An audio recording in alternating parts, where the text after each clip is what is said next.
How's it going, guys? Welcome back to the Deliberation Room, and today we're going to take a look at the settings I use in Warzone in order to be able to see enemies better and move better and things like that.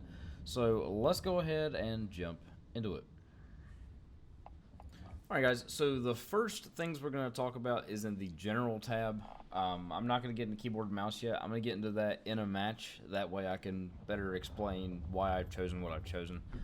So in general, we've got our FOV set to 120. What that's going to do, you can see the diagram here, is it's going to widen that field of view. Why that's good? So you can see enemies in your peripheral vision, and loot and things like that. Console doesn't have this and is stuck to the 60, which is ridiculous, because I've been playing with console players before, and they've spectated me, and they said, "How did you see that guy? I had no idea he was there." It's unfortunately the way they made it. ADS field of view, independent or affected. I keep it at independent. I'm going to get into that in a second when we get into the game so I can better show the difference in the two. Let's see. Brightness, 60. HUD bounds, 100. HUD bounds, 100. Skip intro movie, enabled because I don't want to watch that movie every time. Tooltips, disabled because I know the game pretty decent now. I don't need tooltips. Subtitles, disabled. Colorblind, I'm not colorblind, so disabled. Alright, this is something we're going to get into a little bit in depth. Okay, so, minimap shape. Square, round. Please, please, please, please, switch it over to square. So you can even see it here. So this guy cannot see the edges of this room he's in, right? This building. He cannot see the edges. If you're square, you can see the entirety of that room. Obviously not wherever it's continuing to, but right here you can see all of it. Change it to square, please. It's a thing that just gives you a little bit more vision, and a lot of times you'll see people on a UAV or a car right here in the corner, and you can like turn your body and kind of keep that in the corner and figure out where it's at. So please, please, please change that to square. Minimap rotation, I keep that enabled so it orients to the direction I'm facing. Compass cardinal direction, letters, numbers. I keep it set to letters, and cardinal direction just means north, south, east, west. So it just keeps the W there versus a 270. Text chat, I keep enabled. Profanity, disabled because I'm an adult. Dismemberment and gore effects, enabled because I'm an adult. FPS counter, this is just some stuff that adds things up here, just so I can keep track of it. And as you can tell, I have a potato PC. Or starting to become one with newer games. FPS counter enabled. You can see the different things I have enabled there. You can freeze if you want to. Not a lot of people are interested in that kind of stuff. Credits. Alright, so jumping over to the graphics tab, we got this. I just run full screen borderless. That just makes it easier for me to switch over to my secondary monitor. If you don't have a secondary monitor, you could go with just full screen. But I go full screen borderless. That's my monitor. That's my poo-poo graphic card. It's not poo-poo. It's just, I really wish I had an NVIDIA graphics card. Besides the point. Video resolution 1920 1080. Aspect ratio automatic. Sync every frame. VSync. I do keep that enabled. Custom frame rate limit. I have that custom. So gameplay, I have it set to 170. I never reach that, but I keep it set to 170. Menu custom frame rate 60. And out of focus custom frame rate limit 30. Restart shaders installation, that's just a button you can hit if you're having issues with shaders. You can do a restart and reinstall them. Display gamma 2.2 sRGB. Texture resolution, this is one that's very important to keep high if your PC enables it or allows it. What this is going to do is make it easier to see enemies at a distance. So you really want to keep that texture resolution as high as you can. It just brings out more detail and lets you see things like there might be a little foot hanging out that you can shoot. It just helps with seeing things like that. Texture filter anisotropic. Improves texture quality of surfaces when viewed at an angle. That one's not as important. You're just viewing enemies. You're not at angles. So I just keep that one set to normal. Particle quality I keep low. Bullet impacts and sprays enabled. The reason I keep this one enabled is because let's say you heard a shot around you and you heard it hit something around you, but you're not quite sure where it is, you can kind of look around and you might see a bullet hit, and then you can say, oh, well, if he hit that, he's that way. It'll kind of let you get your bearings on where an enemy might be. Tessellation I keep disabled. It just amounts some scene geometry, which receives subdivision for improved rendering quality. And you can see it just makes some things a little bit more crisp, but it's not so much so that it's going to affect seeing enemies and things like that. On-demand texture streaming, this is just some stuff that you can or can't do. It's up to you. I keep enabled. Daily download limit 6420 normal. Shadow map resolution I have set to normal. High. This is something that actually does run pretty hard on your PC, on my PC anyway. You know, normal's fine. Cast spot shadows enabled. Cast sun shadows enabled. Particle lighting I keep low.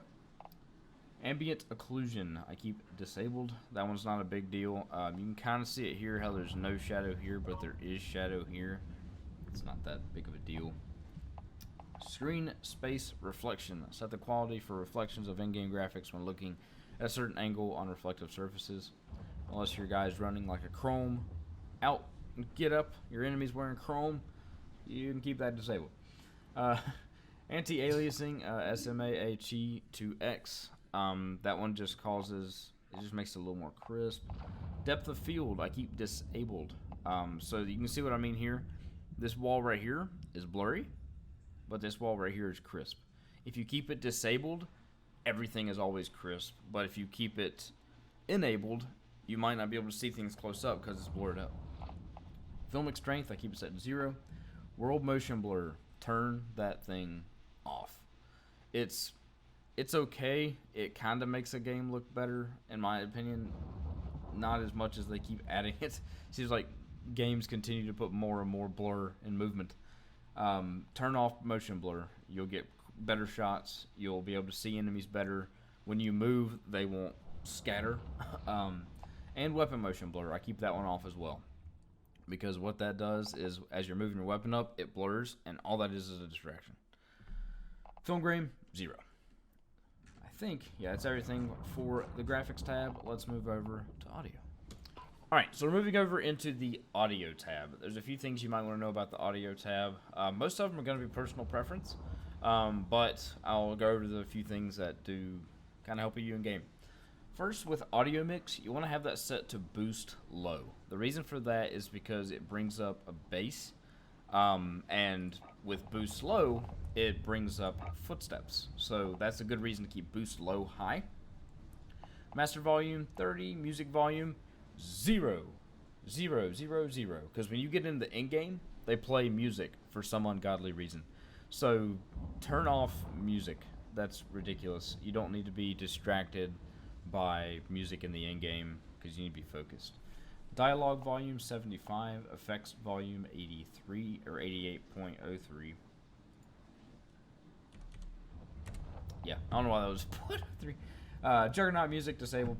Hit marker sound effects, Modern Warfare, voice chat enabled, obviously. I don't do push to talk. You can if you want. Open mic recording threshold 1. Voice chat volume 140, microphone volume 100. Stealth comms. Me and my friend's been playing with that. It's kind of funny, but you can also do no effect if you want. War tracks as a passenger disabled. I hate war tracks. My friends like them, but I can't stand them, so I keep them disabled. War tracks volume, it's at 100, but I have it disabled. So if you want, just sling that thing all the way down to 0. Make it even better. Yeah. All right. Well, let's move on. Alright, so before we jump into the different things about my controller settings and how the graphics look, just keep in mind that, you know, the encoding process to throwing it on YouTube is going to make the game look a little bit different on your end than it is on mine. So just keep that in mind, that what you're seeing isn't necessarily the graphics that I'm seeing. Newsflash is going to look way better on my screen. Alright, just like it would with any recording. Okay, so let's go ahead and take a look at some of the different things I have set up here. The first thing I want to take a look at, because it's confusing, is I've went ahead and changed it. So independent versus affected. So I'm going to show you affected first. So this is affected, right? This is the zoom.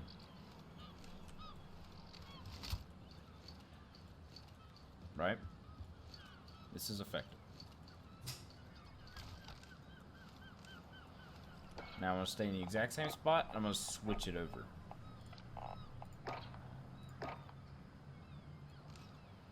See how much more it's zoomed in there?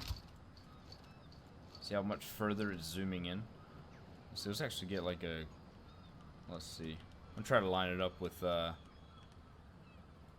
so you can see on the right-hand screen, this crack right here. We're going to get it lined up right there. Now we're going to switch over to affected. And we're going to do it again. See how much more it zooms in? So it's pretty much like, if you have iron sights, it's pretty much like having more zoom. That, and it lets you be able to focus in on that one guy, right? Yeah, thumbs up. But because we're using the wide FOV and not using the blur things close up when we zoom in, you're still not at that much of a disadvantage. So that's why I keep it that way. Alright, so let's go over keyboard and mouse and what I have set up. For you console guys, I'm sorry this isn't going to apply to you much. This is pretty much strictly for keyboard mouse. Like I said, should be getting a PS5 pretty soon. So once that comes out, maybe I'll do a controller thing and how I'd set up a controller once I get comfortable with it. So mouse sensitivity I keep at 3, and my DPI is at 800. That's a personal preference thing, really. I don't mess with these much. Let's see. ADS mouse sensitivity, relative or legacy, I keep it to relative. I don't really mess with these much. Invert mouse, I'm not going to invert that. That would screw my brain up. Mouse acceleration 0. Mouse filtering 0. Mouse smoothing disabled. Movement. Slide behavior is tap. Press and hold. I like to just tap it because that lets you do a what do they call it? Slide cancel. Lets you do a slide cancel. Crouch behavior toggle. Prone toggle. Automatic. Airborne mantle disable. Sprint, tactical sprint behavior disable. Parachute auto deploy enabled. I do keep that enabled. I know a lot of people who disable it because they're trying to get down to something fast and before somebody else. Me personally, I like to keep it on just as a safeguard because I have had times where I've smacked the ground pretty hard. Hold to use, hold to interact, or press to use. I keep it disabled because that lets you. Say you're running into a building full sprint and you're trying to get to a gun before somebody else. You're smacking F, picking that button up. You're not having to stand next to it, hold the button down, grab it. Let's see. Obviously, most of these are going to be the same. Yeah, left control is my prone, crouch is my C. A lot of these things are personal preference. Let's see. I'm trying to think of something that's, you know, something you might want to know. But no, I mean, most of these are personal preference. Weapons equipment. Depleted ammo weapon switch enabled. You must, so if you have it disabled, you have to manually switch weapons when the weapon is depleted. If you have it enabled, your weapon automatically switches over. So you run out of ammo, it switches you off to your secondary, which is fantastic. Switch weapon minimum delay. I set that to 0 because I like to be able to switch my weapons quickly. Weapon switch wraparound. Next weapon switches until holding last equipped weapon. Previous weapon switches until holding your first equipped weapon. Enabled when cycling through weapons. It wraps around from last to first and vice versa. Yeah. Play around with it. Weapon mount activation. Determines what inputs must be pressed to enter weapon mounting. Use a combination of ADS plus another key. I'll go ahead and show you all that, how I have mine set up. I have mine set to a mouse button.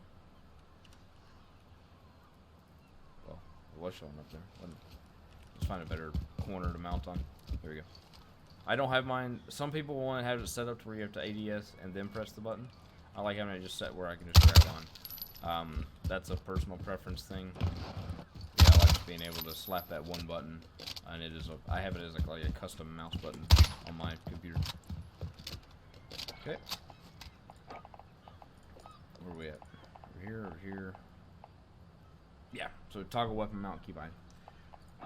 But you can have it set to ADS and melee, ADS, double tap ADS, so it's up to you.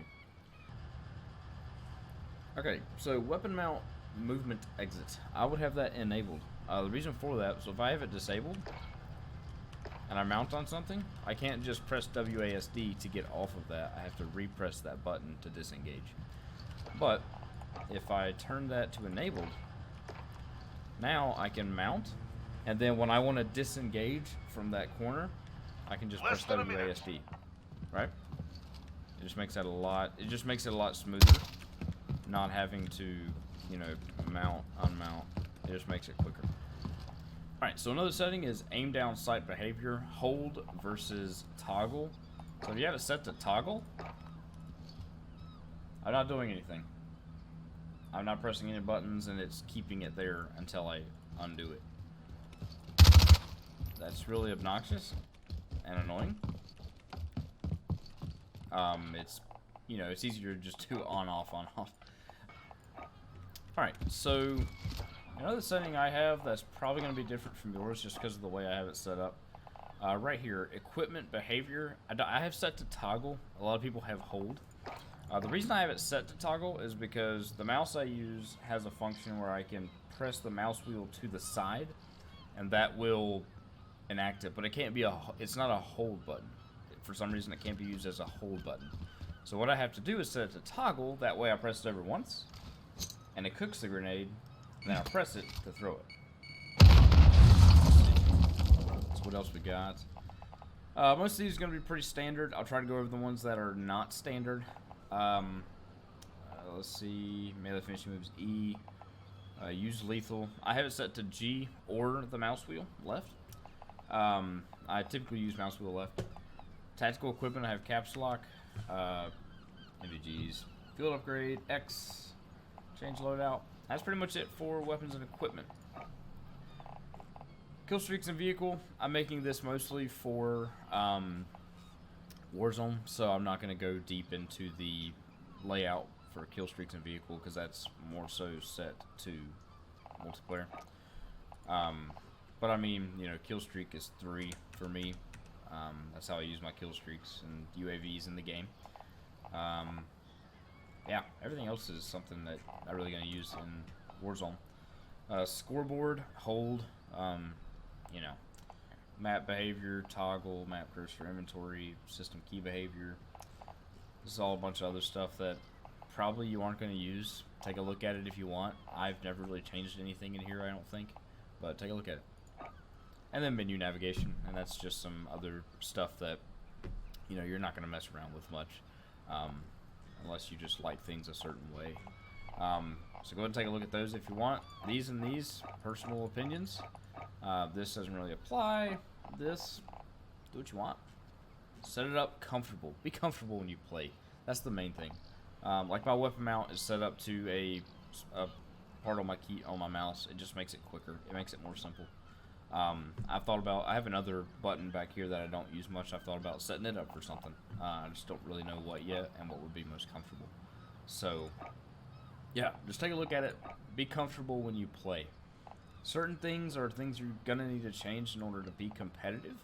You know, such as we were talking about, where's it at? The HUD. That's something you need to do to be competitive. It's what everybody does. It's the meta. It's something you have to do to compete well. But other things, like especially controls, do what you want. Be comfortable when you play. Hey guys, real quick, before you click off the video, I just want to say how absolutely grateful I am that you watched today. I hope you learned something. If not copying, pasting my settings, you at least learned something different or thought of a way to edit your own stuff. I'm trying to reach a goal of 50 subscribers. I'm trying to start small. If you can, if you're watching this and you're not subscribed, drop a subscribe for me. I got videos coming out fairly regularly, mostly Warzone content. Later down the road I might expand a little bit, but please help me reach that goal. See you guys later. Bye.